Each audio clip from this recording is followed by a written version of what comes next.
Clean slate वाले को समझाना बहुत आसान है, लेकिन जो आया वो पहले से पढ़ के आया, तो कितना सही पढ़ के आया कितना गलत पढ़ के आया उस सबकी भी तो जांच करनी पड़ेगी, नहीं तो वो तो उतना रंगे लगाता है केवल, है कि नहीं? हाँ हाँ, बहुत दिक्कत होती है। अच्छा हाँ, और आप लोगों को कोई बात? अच्छा ये बताइए, आप कहते हैं ना गहरे आराम में या नींद में भी विचार चलते रहते हैं, हाँ, उसका पता कैसे लगा? उसका पता हम आपको बताते हैं, हम बताते हैं। देखिए हम आपको समझाते हैं। एक बात तो जैसे गीता की मान लेने की है, हाँ, ठीक है ना, नहीं रहता है कि नहीं? एक बात। दूसरी बात, विचारों का संबंध किससे है? विचार पैदा क्यों होते हैं? विचारों की उत्पत्ति होती ही क्यों है? दिमाग से होती है ना, मन का विचरण।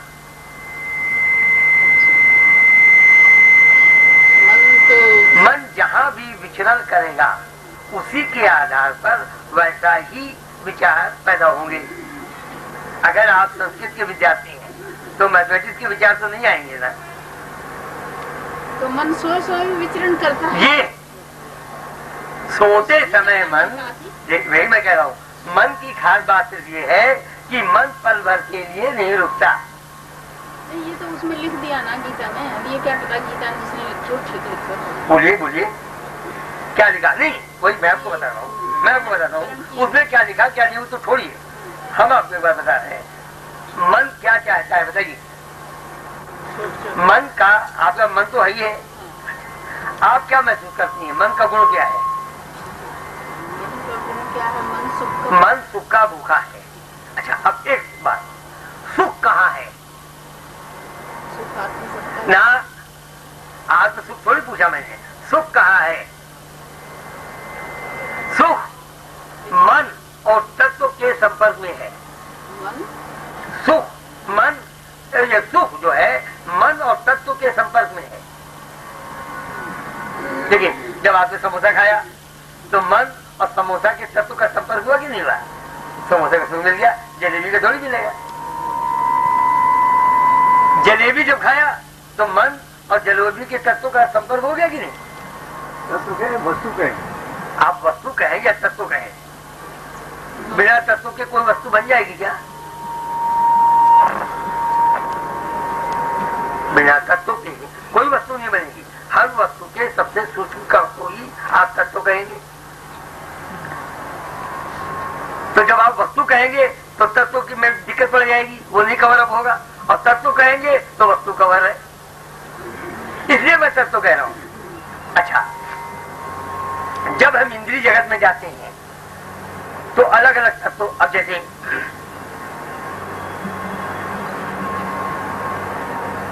बच्चे को देखा, केवल बच्चे को देखने से, अब चौधरी साहब मेरी बात सुनिए, केवल बच्चे को देखने से बच्चे से संबंधित प्यार उभर आया, अब इसको आप क्या कहेंगे? वस्तु कहेंगे। फिर और प्यार का सुख आ गया, बच्चे के शक्ल का सुख थोड़ी ना है। बच्चे की शक्ल देखने के बाद शक्ल का, इसे बंद कर दो, बेकार डिस्टर्ब करता है और ये कैसे भी खराब हो जाएंगे। हाँ, बच्चे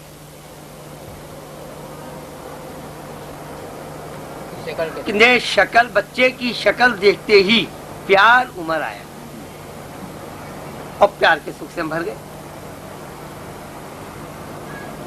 तो आपने ये देख लिया ना। अच्छा, मन सुख का भूखा है, ये बात समझ में आ गई? तो मन विचरण पल भर के लिए भी क्यों बंद करेगा?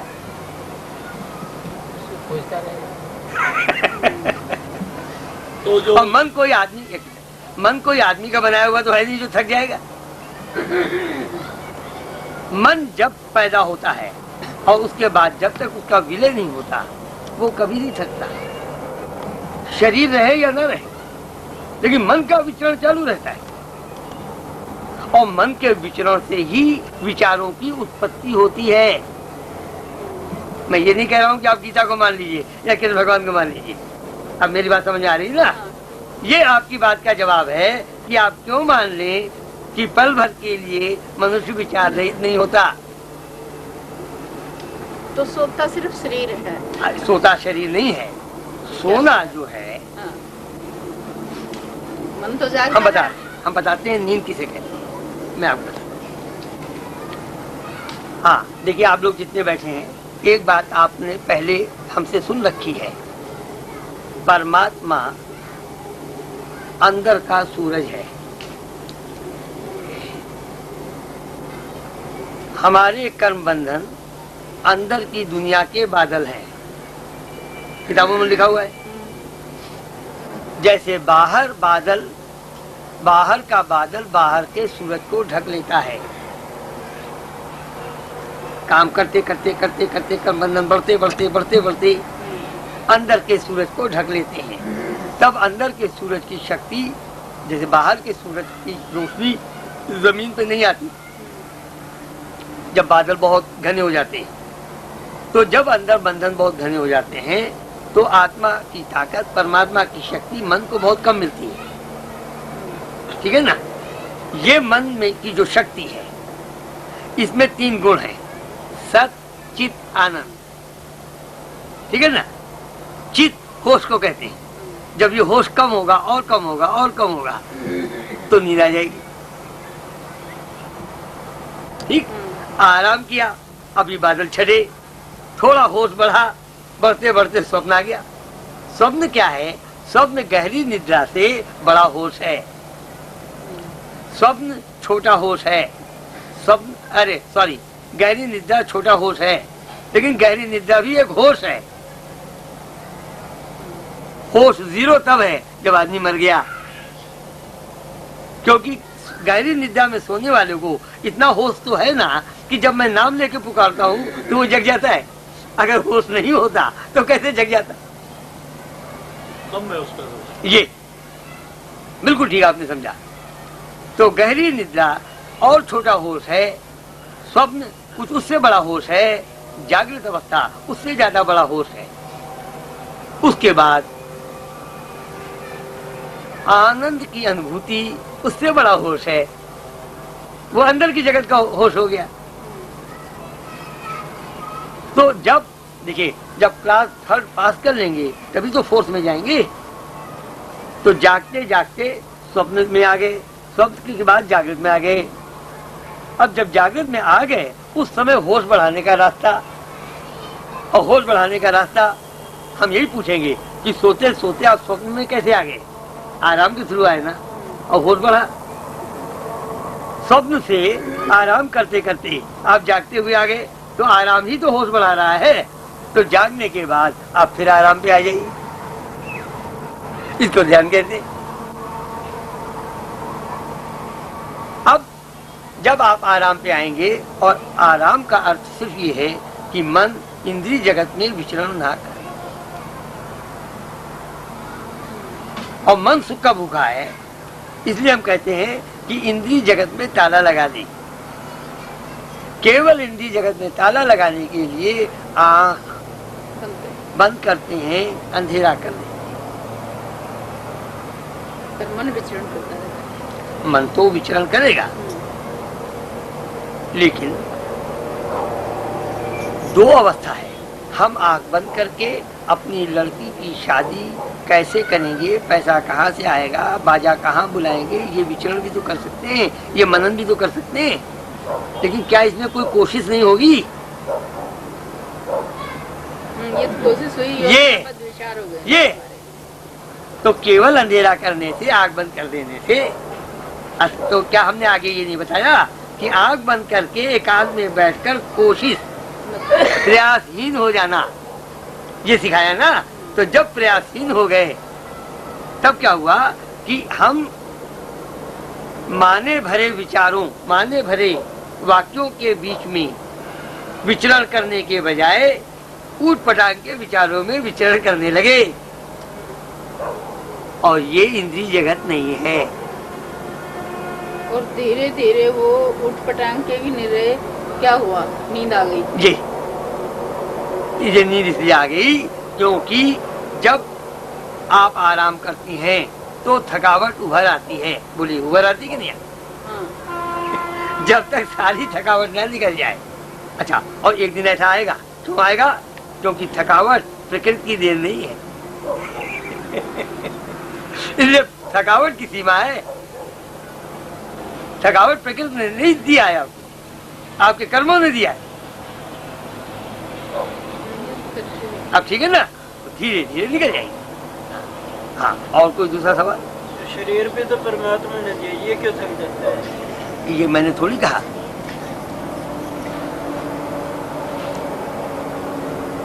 शरीर परमात्मा ने दिया और दे करके अपने घर से बाहर निकाल दिया।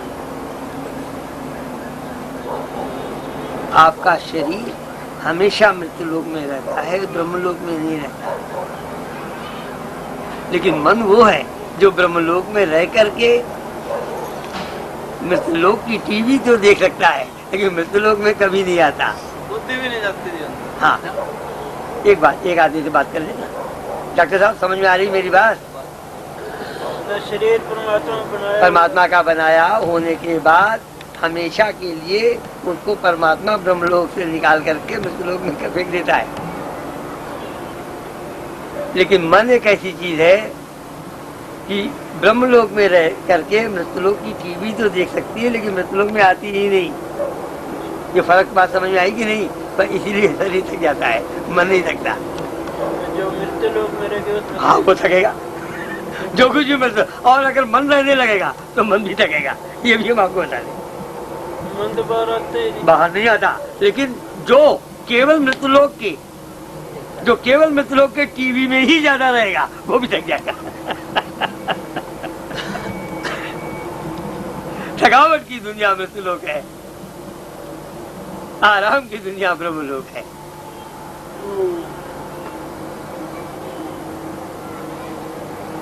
हाँ हाँ, आप बोलिए। हाँ 6-7 महीने से। हाँ हाँ जी, ठीक है।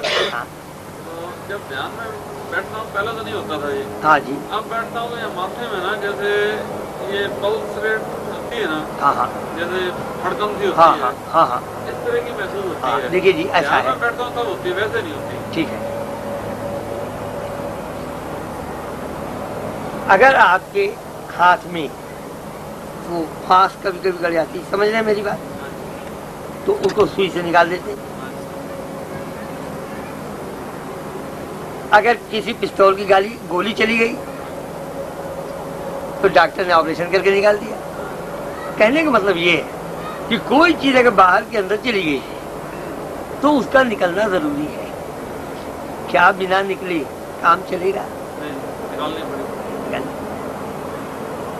आपने कहा कि 6-7 महीने से आपने रास्ता पकड़ा।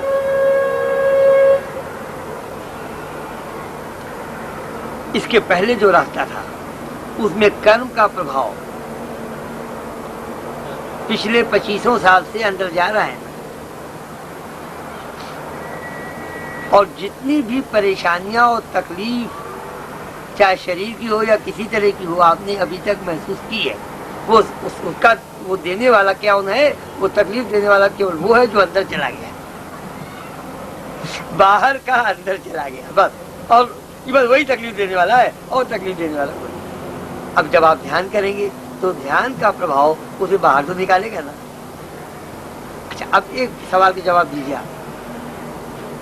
जब गोली निकालने के लिए डॉक्टर ऑपरेशन करता है तो ऑपरेशन में तकलीफ नहीं पड़ती क्या? फिर जब सुई से फांस निकालते हैं तो तकलीफ नहीं पड़ती क्या? लेकिन निकलते ही आराम हो जाता है। तो भैया आपका निकलने की कोशिश करता है, निकलते ही आराम हो जाएगा। ये मतलब तकलीफ निकल रही है। और क्या?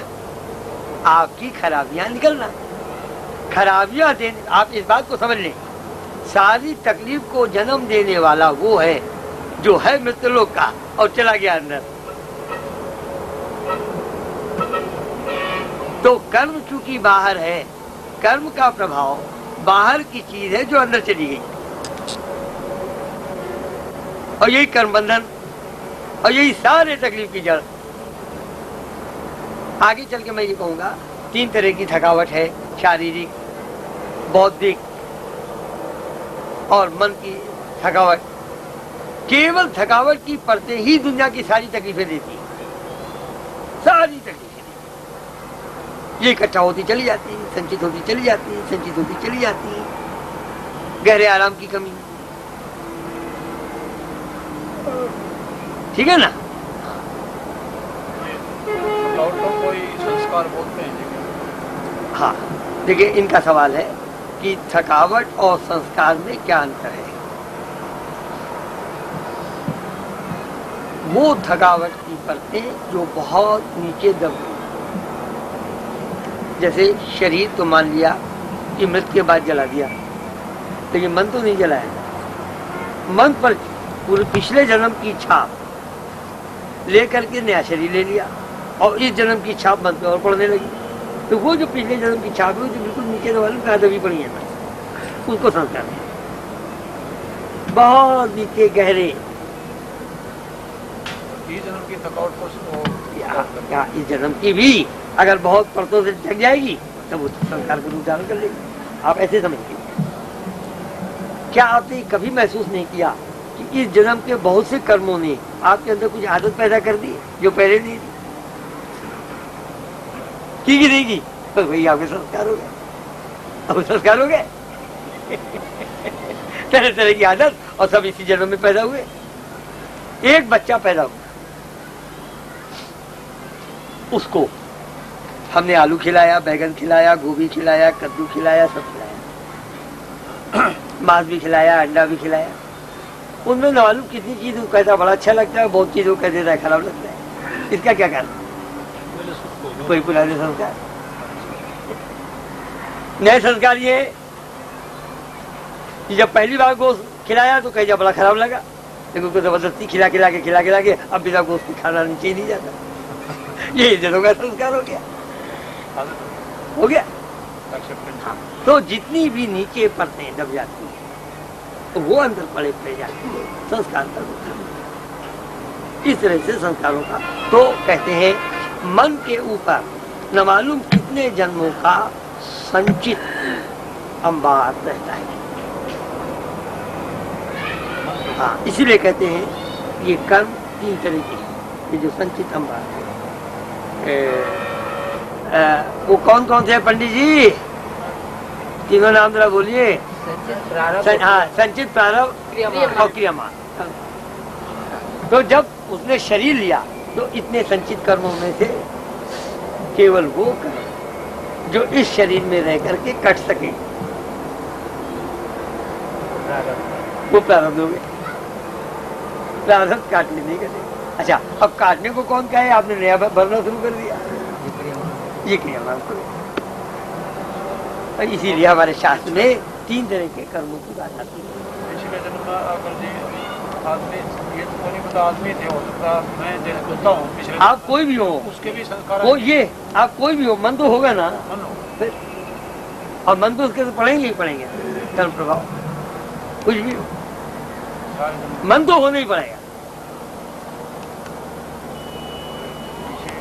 हाँ, वो बस केवल मनुष्य का शरीर, केवल मनुष्य का शरीर एक ऐसा शरीर है जिसमें रहकर मन अपने पिछले संचित कर्मों को काटने की शक्ति रखता है ध्यान के माध्यम से, किसी अच्छे काम की डिसिप्लिन से नहीं। बस यही समाज में गलतफहमी चली और यही पे समाज के अंदर गलत विद्याएं फैली। लोगों ने अच्छे संस्कार डालने शुरू कर दिए संस्कार काटने के बजाय। अरे भाई, यहाँ इतने लोग बैठे हैं, आप लोग समाज में ऐसा नहीं देखते क्या? बात पैदा तो हुआ है आदमी पिछला काटने के लिए। अब अच्छा और खराब का आधार लेकर के अच्छे अच्छे संस्कार और डालने शुरू कर दिए। वो सारे क्रिया मारे, वो संचित अंबार और बढ़ गया। ठीक है, अच्छे का बढ़ गया, लेकिन बढ़ तो गया ना, बढ़ तो गया। बादल चलो सफेद है, ये काले हैं, कुछ है, लेकिन बादल तो बढ़ गए ना। आप ये तो नहीं कह सकते कि बादल घट गए। असली बात तो अंदर के बादलों को घटाने की है, और हम बादलों को बढ़ाने का रास्ता पकड़ लेते हैं। और फिर सारी जगह दुनिया भर की यही बहस होती है, देखो जी मैंने क्या गलत किया, ये तो कितनी अच्छी बात है। अरे हम कब कह रहे खराब बात है, बात तो सब अच्छी है।